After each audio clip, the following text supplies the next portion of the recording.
Well, good afternoon to our East Coast friends and I guess Central. It's almost a good afternoon. And for our Mountain and Pacific folks like me, hope you had your first cup of coffee and maybe starting on your second cup.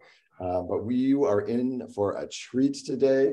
We have Sean Hale, and we're going to be talking about finding the right consultant for your nonprofit. Sean, are you excited? Oh yeah, this is one of those things that I just love talking about, and it's such an important topic for nonprofits to actually be able to find the right person. There are all kinds of consultants out there, right? Because anybody, it's not like passing the bar exam where there's like a somebody who's like a gatekeeper. There are all kinds of people out there that say, yeah, I'm an expert in blah blah blah blah blah, Right. and some of them are, and some of them not so much. Right. And so being able to find the right person and the person who's actually right for your organization is really important, right? Because you might find somebody who did a great job for the cat society, but they might be like oil and water for the dog society. Right. Maybe. Right. So you just got to figure out the right fit. Yeah. So Yeah. we're super excited to have this conversation with Sean today. For those of you that are just joining, we're just letting people kind of come in here. We'll get started here in a minute or two. But we are really excited to dive in today about trying to looking at finding the right consultant for your nonprofit and for the projects that you're working on. So Sean is with Philanthroforce.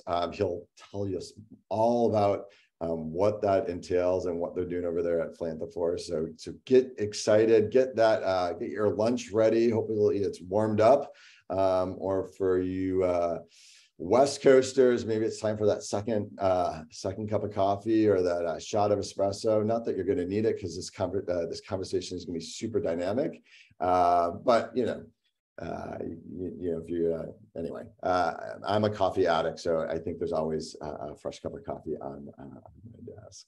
All right, so we are at the top of the hour. We'll wait another minute or two as folks are kind of trickling in. Sean, you have any big plans for the 4th? Are you sticking around Austin? Are you guys heading out?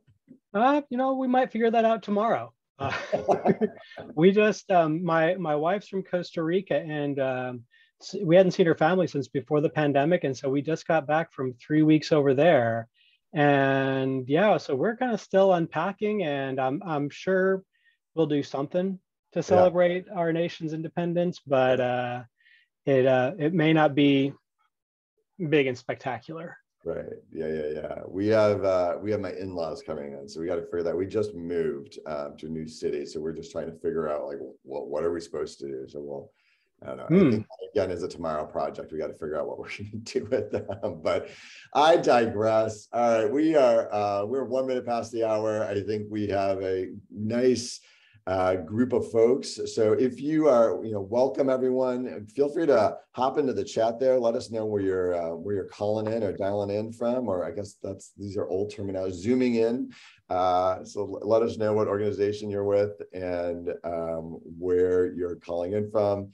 Oh, Elizabeth, Sean, let us know that she's from the Sleep Apnea Association, and her daughter just got married in Costa Rica 2 weeks ago. So that's wonderful. Congratulations. We would have overlapped. Why didn't I get an invitation?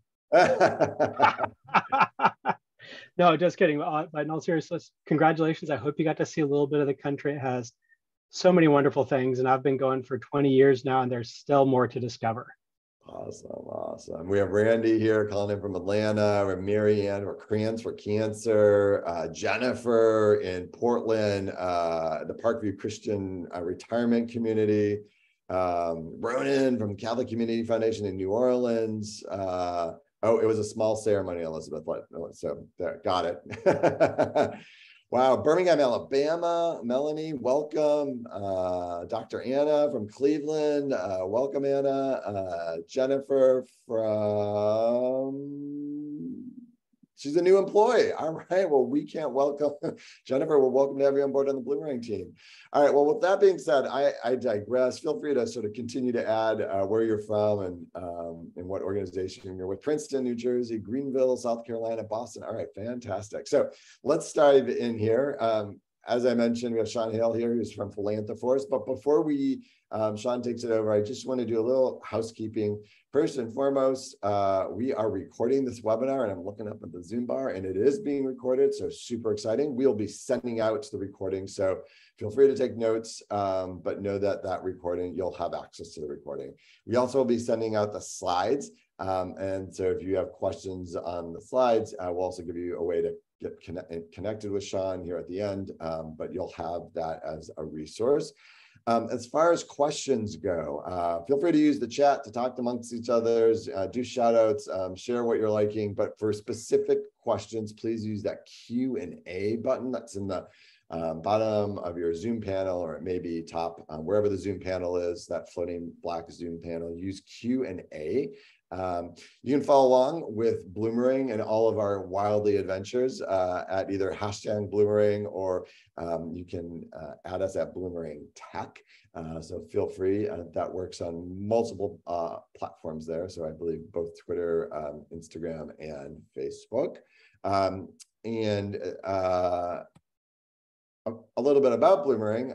For those of you that know, we are the community-based CRM donor database software that also offers online giving, with a big focus on helping you retain your donors and improving that donor retention rate. So if you'd like to learn a little bit more about Bloomerang, feel free to hit us up at bloomerang.co/demo, and we'd love to have one of our sales team members reach out and learn a little bit more about your fundraising and how we might be able to partner. And with that, it is truly my pleasure to hand this over to Sean Hale. He is the co-founder of Philanthroforce, and we're going to dive in today about trying to find the best consultant, fundraising consultant for your organization. So with that, I am going to stop sharing, and I'm going to let Sean sort of dive in here, and I will, as soon as he has that up, I'm going to sort of hide myself, but I will be kind of watching the Q&A. And if there is something relevant here, I may pop back in. But other than that, Sean, welcome. Thank you for being with us today. Josh, thank you and the rest of the Bloomerang team for having me here today. And since you didn't say anything about it, I'm going to assume that y'all are actually seeing the right slide for me now. Thank you also to everybody who's in attendance today for wanting to serve your nonprofits better. So I'm Sean Hale. I've been working in nonprofits since 1998. By day, I'm a consultant. I help nonprofits build strong back offices, including things like accounting and finance and whatnot. But I'm also the co-founder of Philanthroforce, and that's the hat I'm wearing today. Philanthroforce is a tool that a friend and I built, and we launched it last year, and it helps nonprofits to find their next consultant online. We have hundreds of consultants listed, and it's a free tool for nonprofits to use. And so we're going to be talking about how to find the right consultant for your nonprofit. And let's see if I can click to the next slide. There we go. And so at Philanthroforce, we get to talk to a lot of nonprofit and foundation leaders. And when they're not telling us that they want to have more options and they can just get through word of mouth, they're asking us about how they can vet their candidate pool so they can be sure they're getting the right match. And folks, don't worry about taking extensive notes today. You can if you love doing that. But everything I'm going to be covering, we have published in a series of 3 articles that appear on the Philanthroforce website and on the Bloomerang website, actually. And if for some reason those links don't get to you, email me and I'll be happy to send those your way. Quick legal disclaimer for you, just please don't sue us. This is all good general information. But if you want to be sure to fine tune this general advice to your particular organization, engage a professional, just to be sure, because there are always exceptions, right? For example, in most nonprofits, a margarita machine in the office on Fridays would be pretty good for staff morale, but that might backfire at an organization like Mothers Against Drunk Driving, right? So why would you want to move beyond word of mouth? Well, one reason is money, right? If you're going to be spending $5, $10, $25, $50,000 on a consultant, you deserve a great match, right? Not just a match, right? Then you might ask yourself, well, why wouldn't I just go with a friend's reference?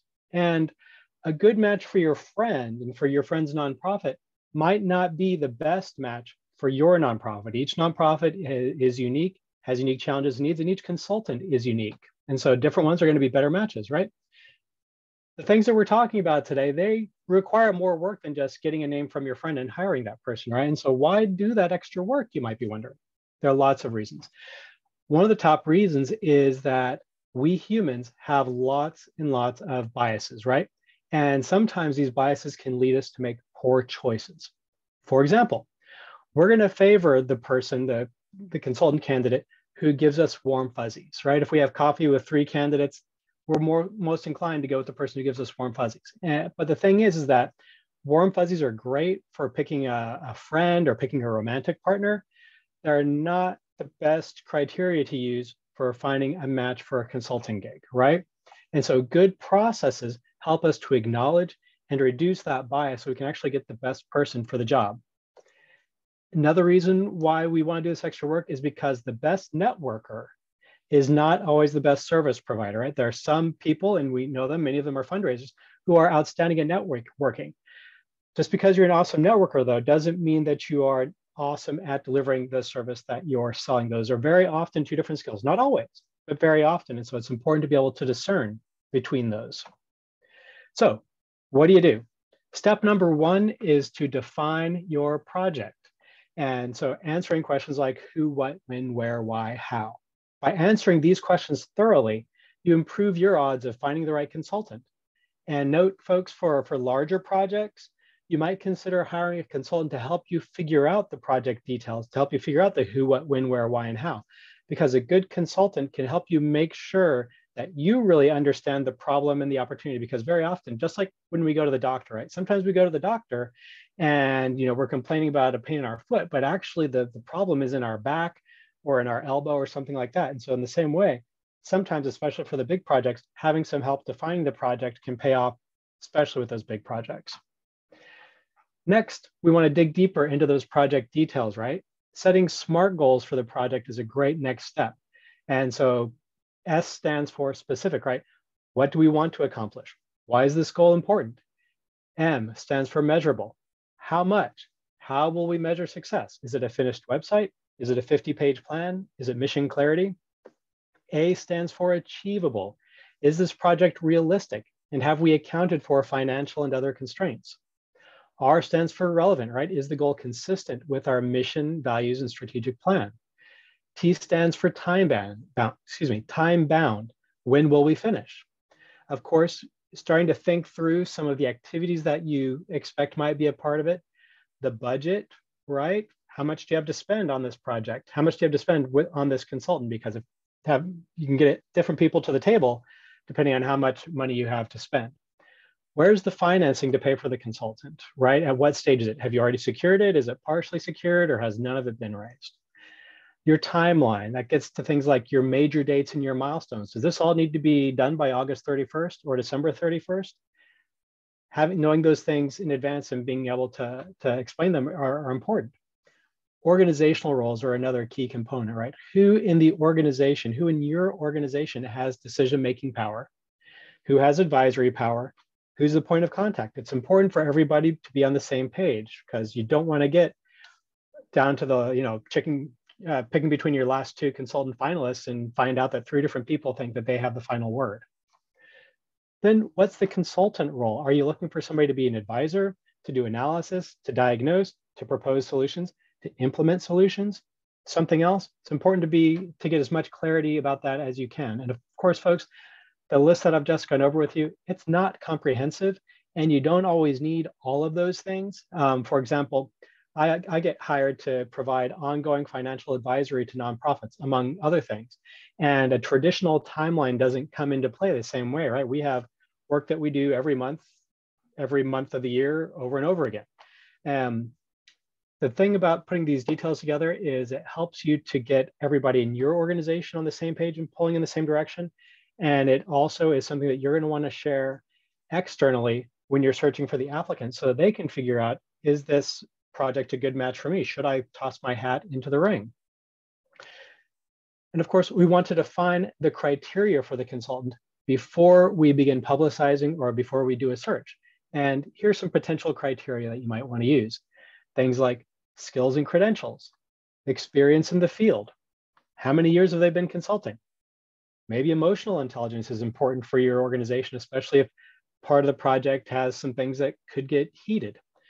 Personal lived experience that can be an important criteria. Affinity, that gets into things like, does this person have a demonstrated love or affiliation with your mission and vision? Or can they at least articulate it, right? Sometimes you get people who are sending you form letters as their application. There are other people who will tell you that, you know, I've been deeply involved with cats and dogs my whole life, and I have, you know, 50 cats. And so of course I'd love to help you with your strategic plan for the cat association. Location can be important, right? Do you need somebody that's local? If so, be sure you understand why, because especially in these post-pandemic days or semi-post-pandemic, we have everybody can work online, right? Like all of us are doing right now. And so a regional or national candidate might be the way for you to get the best possible candidate. The best person might be in Timbuktu or Kansas or what have you. You get a bigger pool of talent.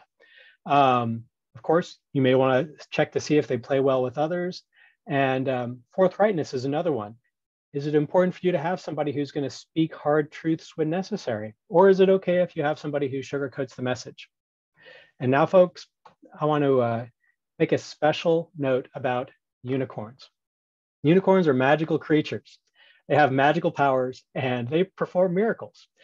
And sometimes I've seen this over and over again, and I've been guilty of it. Sometimes we expect to get a unicorn. And if your organization has a magical treasure chest, then you can totally hire a unicorn consultant, right? Somebody who's going to check all the boxes, who's going to do all the hard work for you, and is perfect in every way. But if you do not have unlimited funds, it's going to be really important for you to prioritize your criteria and to be clear about what criteria are required, that you must have them absolutely, versus what criteria are preferred, right? What are nice to have. And you want to do it now before you meet any of the candidates, because this is going to help you to acknowledge and manage and minimize bias and to manage your own expectations. And even though you're prioritizing, you can still get a great match without holding out for that unicorn who's going to check every box perfectly in every single way. We also want to talk about an evaluation matrix, because more than likely you're going to get multiple applicants. And so you're going to need to be able to go through those applicants and see who is the best match, right? And so an evaluation matrix is kind of like a scorecard. We're going to see an example here in just a moment. And this basically is going to help you compare apples to apples, because you're going to use the same criteria for each candidate. And using this tool is going to help you minimize bias. Why do we want to minimize bias? Again, we humans, and I think all of us on the call are human. If you're not, please make yourself known. Too often we humans, we're going to pick that person who we want to have coffee with, right? And very often we also have more serious unconscious bias.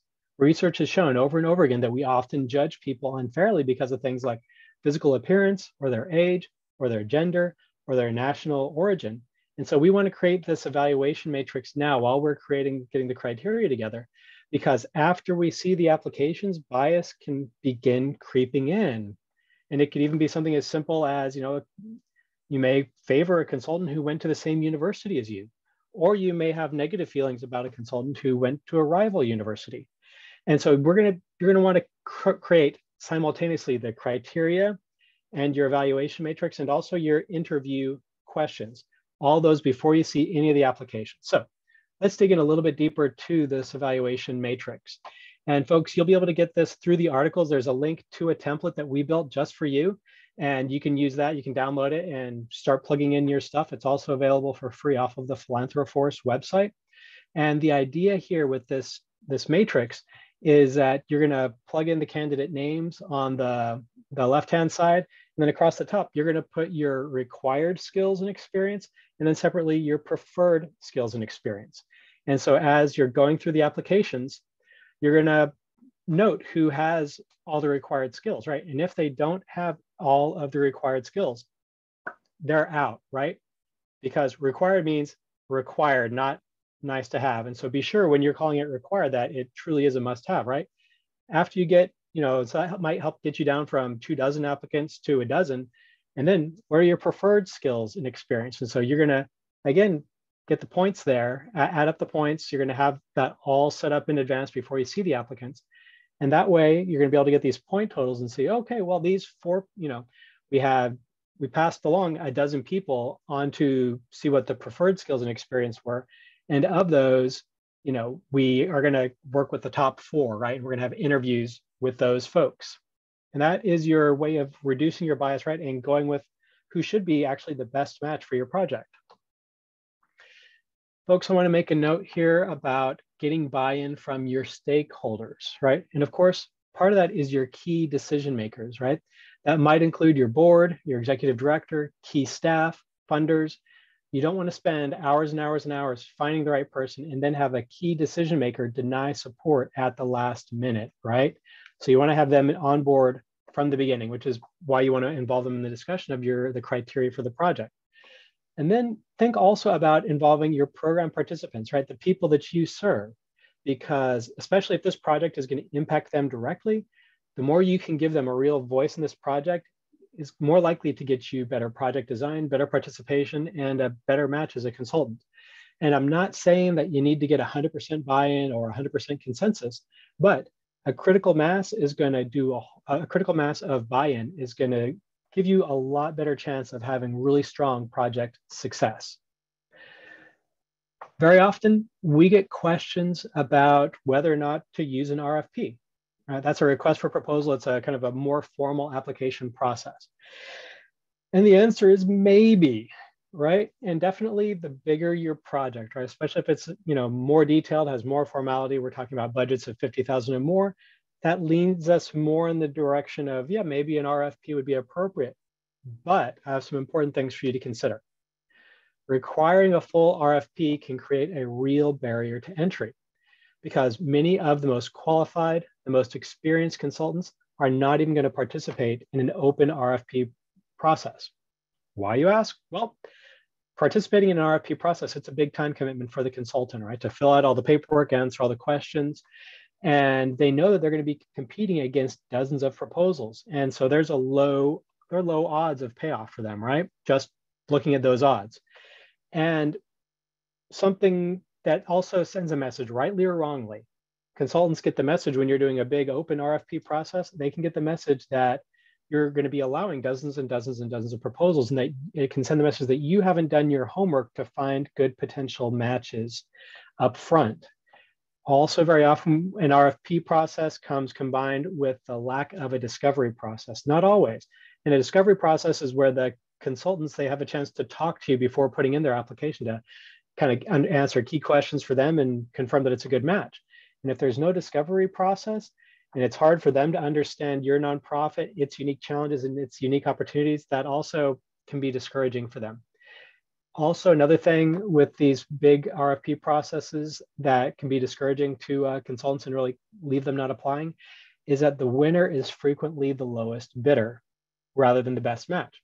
And so if you're a really experienced, well-known, really accomplished consultant, and you're going to be competing against people who just began and who are giving discount prices, why even bother, right? That's what a lot of them will say themselves.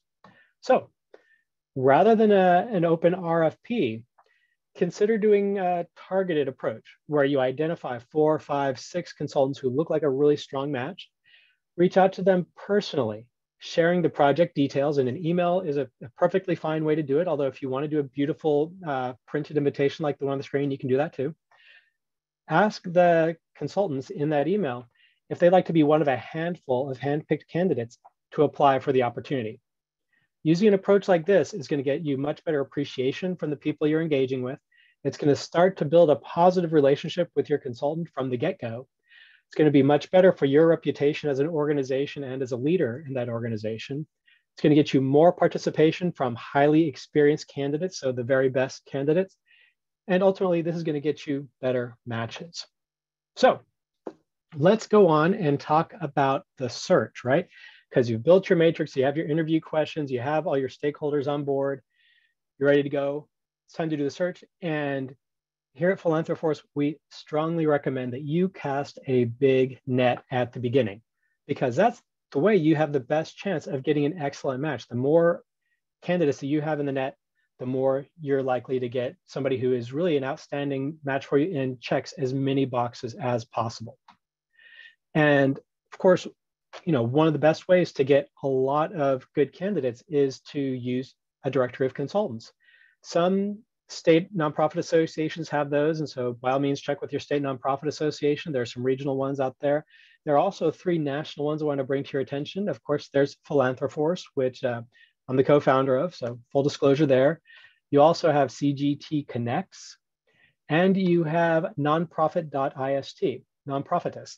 And so these are all great places for you to begin your search, especially if you're wanting to do that targeted search where you reach out to people who you're all ready to be able to, you can see their profiles in advance and get a sense of who might be a really strong match for you. Where else might you search, right? Well, there are professional groups, right? There are informal professional groups on like Facebook and LinkedIn. Some of them are put together by specialty. Some of them are organized by region. There are also formal professional groups that I know that most of you have heard of, like the Association of Fundraising Professionals and the Grant Professionals Associations. And so all those places are great places for you to do your search depending on the specialty that you're looking for. And of course, your personal networks, it's very good to have those as a part of the recipe, just not the whole recipe, right? And so certainly there's your personal network, your staffs, your boards, your stakeholders. Engage all those folks, ask them to use their social media, ask them to use their email and reach out to folks that they know who might be interested in this opportunity or just who know people, right? Because you want to get the word out. Now we need to narrow the field, right? Because you got a bunch of great applications, right? And so we need to pick among all these great applicants. And folks, I have a pro tip for you here before you even look at the applications, right? So you have an email box full of 100 applicants. Before you take a look at them, especially if you're a leader engaged in the search process and the selection process, I'd encourage you to consider using a blind application process to help reduce bias even further. And to do that, you have all the application emails go to an email address that's not yours, and they go to somebody in your organization who is not otherwise involved in the search. It could be an administrative assistant, somebody like that.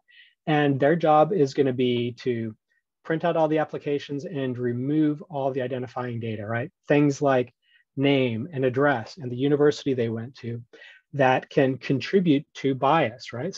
Sometimes names will tell us things about people, and certainly the university they went to will tell us things, especially if we feel strongly that our university was the very best ever and the rest are terrible, right? So having that blind application process can help remove those factors so you can get really not have your judgment clouded by, oh, this person went to such and such university, or they live on this other side of town and I don't care for the people on that side of town, or whatever it happens to be. Then you're going to use that matrix to screen the resumes. And again, as we looked at earlier, see who has the required criteria, then move on to the preferred criteria and advance to the interview stage, 2, 3, 4 people, something like that.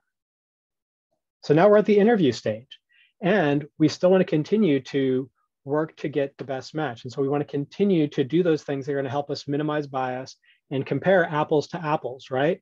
And especially keep that unconscious bias at a minimum. And so again, having a matrix and questions before we begin the search is going to help you handle that interview as well. Another thing, if you're doing an interview panel, if it's more than one person, be sure that you're using the same panel for every interview. Because if Terry's in with candidate A and Pat's with candidate B, but they're not with the other one, that's not going to give you consistent data to work from to figure out who's really best. Because Pat and Terry, they both also have their own preferences and judgments. And so that's not going to help you get the best match. So scheduling can be complicated. So at the same time that the same day that you send the information out there for people to start putting in their applications, get time on all of your panel's calendars, right? So weeks in advance even, and maybe even before you publicize the opening. If you have that time blocked on their calendars, then you're a lot less likely to end up in a situation where you have to wait 3 weeks for everybody's calendars to align, right? And of course, you'll use the same matrix and the same set of questions for each interview. So you can really, truly prepare apples to apples. And folks, at this point, I want to make a special note about engaging an HR professional, if at all possible, to help you design the interview questions in a way that you can avoid questions that are illegal or irrelevant or unhelpful, because these, unfortunately, they do happen a lot. They happen too often. And What kind of questions am I talking about? Things like, when were you born? Because that can lead to age discrimination. Or have you ever been arrested? Because an arrest is not a conviction. And usually the answer to that question, usually it's not related to the job at hand. Are you a US citizen? That can lead to discrimination based on national origin. Do you have a disability? Like that can get you in a lot of trouble with the Americans with Disabilities Act. Or asking about their family status. All these questions, usually not relevant to the job. An HR professional can help you figure out really what information do you truly need to have as part of the interview process, and how to ask the question in a way that's not going to get you in trouble or really hurt your results at the end of the day. And of course, folks, it's really important that you speak frankly with all of the folks in the interview about your organization's weaknesses and challenges, because the consultant's going to figure it out sooner or later. If you have a dumpster fire, they're going to figure it out. And a lot of organizations, we do have things that we are not proud of, that we want to fix, that we are trying to improve. Maybe that's even why we're engaging the consultant, but we cannot hide this from them at this stage in the game. What happens if you don't tell them up front? It can damage trust with the consultant. Also, the consultant might not be the right match. They might be the perfect person to go on a lovely walk in the woods with you, right? They might not be the right person to fight a dumpster fire. Also, they might walk away halfway through the engagement because they don't have the skill or the enthusiasm to fight a fire. Or they might walk away because you broke trust with them and you did not disclose that to them up front. And so that, as you know, broken trust, that's not really a good thing to have.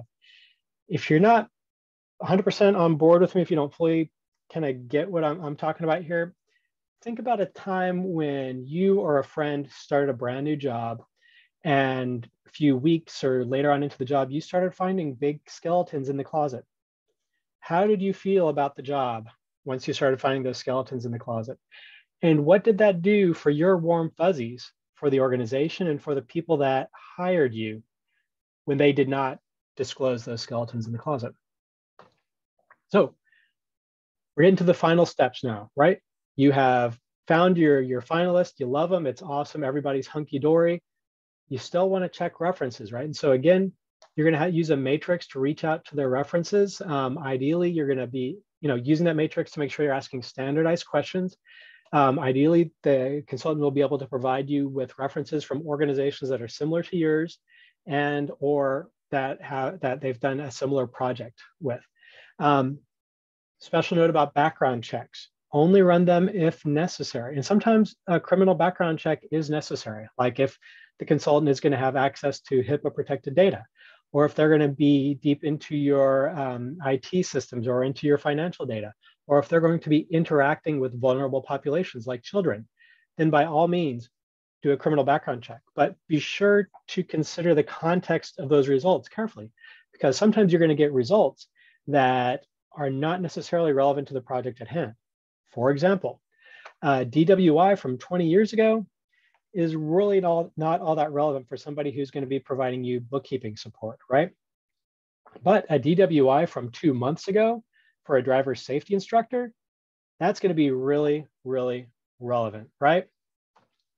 So next, you got your contract, right? It's time to sign the contract because you got the right person. They're an awesome match. You all love each other, and you just need to get pen to paper. And this is a big milestone for the project. But remember that there's still more work to do. You still have the project to do. And how you interact as a nonprofit with that consultant is going to continue to set a tone. And so be sure to have timely, thorough communication with them, to speak honestly, including around those things that you might not be proud of at your organization. Go out of your way to be welcome with them, because you're setting a tone for the whole engagement. Have a good welcome for them. And of course, be sure to treat them with dignity and respect.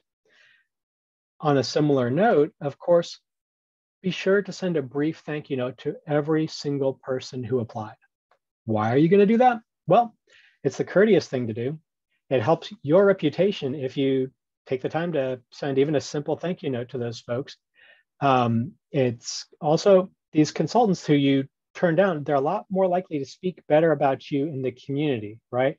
Versus the person that has applied 3 times and they never heard anything back from you at all, they're probably not going to say nice things about you. Or at least they're going to be inclined not to, right? To at least to not have a good opinion of the organization. They're also, if you don't even acknowledge their application or let them know the final results, they're a lot less likely to apply for future opportunities. And just because they weren't the right match for this project doesn't mean they aren't going to be a good match for your next project 2 years down the road. And so this is part of cultivating and maintaining good relationships with these people. So we're just about at the end here. I know some organizations, and yours may be one of them, your organization might value justice, equity, diversity, and inclusion. Or maybe you're intrigued by all the studies that show that diverse teams get better results. Or maybe you feel strongly like we do here at Philanthroforce, that everybody deserves a seat at the table.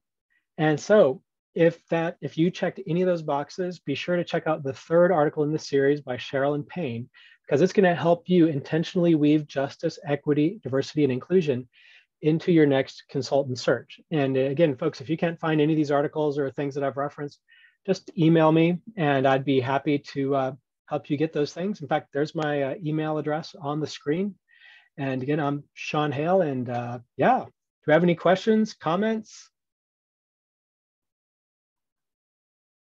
Mute. There we go, unmuted. Thank you, Sean. This was super, super helpful. Let's see, I'm looking right now. It doesn't look like there's a ton of questions, but folks, if you have questions for Sean, we are definitely have a little bit more time here. So feel free to pop them in there. I'm going to ask my colleagues who are sort of helping manage things in the back end here, Steph and Sarah. First of all, thank you for all your help getting us ready for today. But if you guys want to fire up the poll there, or actually, I think I can do that. Oh, there we go. They got fired up. So if you would like additional information from Sean on Philanthroforce or just in general, please feel free to respond to the poll that's up there. If you'd like additional information from Bloomerang on how we might be able to help you manage your donor data or your online fundraising, please feel free to do that. And then there's the 3rd option there, which is I'd like to receive information from both. So Susan dialed in here or asked a question here, and she said, great webinar. She's on the site right now. Really great. Where do we find the evaluation matrix? Is that something that that's in the deck that we're sending out, Sean? Yeah. Yeah, so the evaluation matrix, it's going to be in the first 2 of the articles that are basically cover the same material. And so I think I sent that to you, Josh, to forward on to people, but and it's embedded in the articles. But if for some reason you can't find it, if you don't get that email or whatever, just ping me by email. I'm happy to email it to you directly.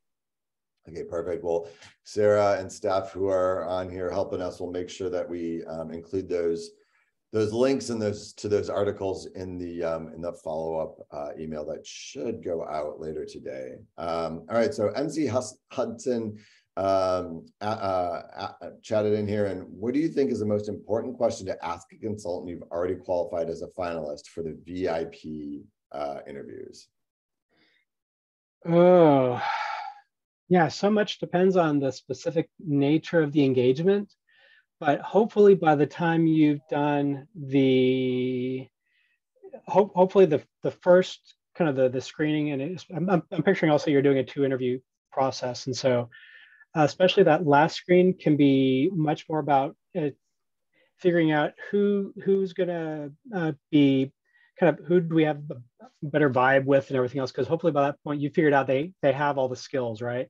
And so you can go to some of those nice to have things, and that might be like, how well does this person vibe with us, or how in general, or how well does this person really understand the nature of our work? That might be important for the project, right? And so you might have to dig deeper on that. Like, tell us more about that time you spent in Cambodia as a Peace Corps volunteer, or whatever. If you happen to be an international organization working in Cambodia, that might be that kind of question. But digging deeper on some of those either softer skills or things that are, that kind of are going to get sussed out over the questions, or where I'd go. With that next question. That's great. Perfect. All right. Well, Sean, we really appreciate you taking the time today. I know I found this informative, and I'm sure our audience felt it informative as well. So thank you so much for joining us today. For those of you that are still on and still with us, Bloomerang does a series of thought leadership webinars on a weekly basis, although I do believe we are taking next week off for the holiday. But our next webinar is scheduled for July 14th, and we're going to be looking at Beyond the Logo, Building Brand Identity with Your Nonprofit with Beth Barbatsky. So if you haven't already registered, please feel free to find that registration on our website, which is bloomerang.co/webinars-events. So perfect. Oh, we have one more. Susan asked another question, and I think we have time for it, Sean. So I'll hand it back over to you if that's all right. Yeah, let's do it. All right. She said, if your board members are reluctant to make the changes you recommend, what do you do? Oh, wow. Yeah. Well, you hit the brakes.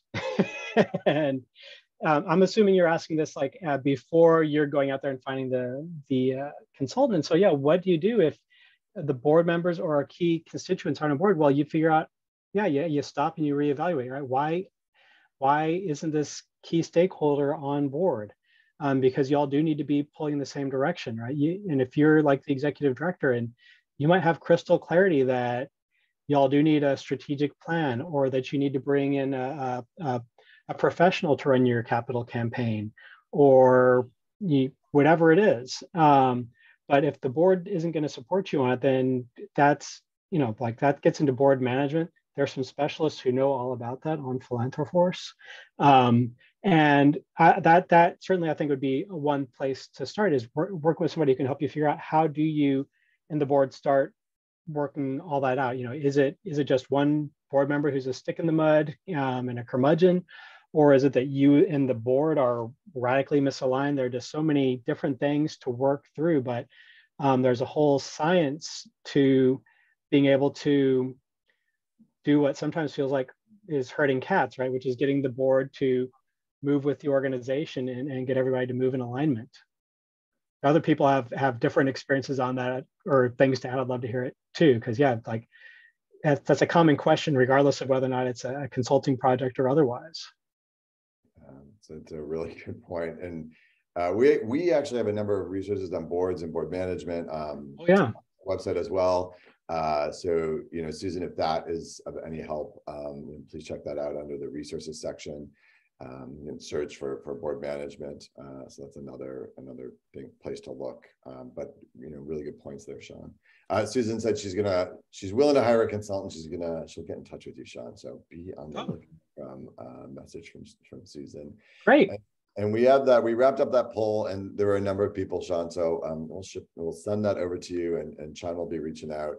So if you responded to the poll, Sean will have that direct information, and he'll be able to reach out and contact you.